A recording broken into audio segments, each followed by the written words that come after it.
მეცნიერები აგვირდებიან შავი ხვრელის მიერ ვარსკვლავის შთანთქმის შედეგებს. ასტრონომებმა იშვიათი ფენომენი დააფიქსირეს. ზემასიურმა შავმა ხვრელმა ვარსკვლავის შთანთქა. მეცნიერებმა დააფიქსირეს მოქცევის დამღვევი მოვლენა TDE, იგივე ენერგიის ამოფრქვევა, რომელიც გამოიყოფა მაშინ, როდესაც ვარსკვლავს ზემასიური შავი ხვრელი შლის.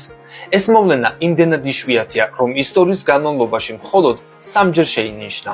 ეს კონკრეტული მოვლენა დაახლოებით 12.4 მილიარდი სინათლის წლის მანძილზე მდებარე galaktikაში დაფიქსირდა. მეცნიერების თქმით, მისი წარმოუდგენელი სიკაშკაშე რომ არა, იგი ჩვენთვის ხილული არ იქნებოდა. მათ ასევე დააფიქსირეს უკიდურესი ენერგეტიკული ძალები და სიკაშკაშის სწრაფი ცვლილებები, რაც მიუთითებს იშვიათ რელატივისტურ ჭავლურ TDE-ზე, რაც მას აქცევს ერთ-ერთად იმ 4-დან, რომლებიც აქამდე დაფიქსირდა. თუ ვარსკვლავი ძალიან მიუახლოვდება შავ ხვრელს, მისი მატერია შეიძლება მოხვდეს შავი ხვრელის აკრეციის დისკზე, რამაც შეიძლება გამოიწვიოს შავი ხვრელიდან მატერიის მძლავრი ჭავლების გამოდინება.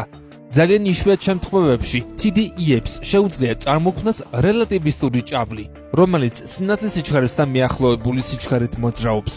ასეთი მოვლენები ძალიან იშვიათია და მათზე ბევრი ცოდნა არ გაგვაჩნია. დაკვირვებები მათ მოვლენის მოდელირებისთვის გამოიყენეს და შექმნეს სცენარი, რომელშიც მზის ზომისა და მასის მქონე ვარსკვლავი შედარებით პატარა შავმა ხვრელმა გაანადგურა. მათ და გასაკვირად აღმოაჩინეს, რომ მაგნიტური ველი საკმაოდ დაბალი იყო.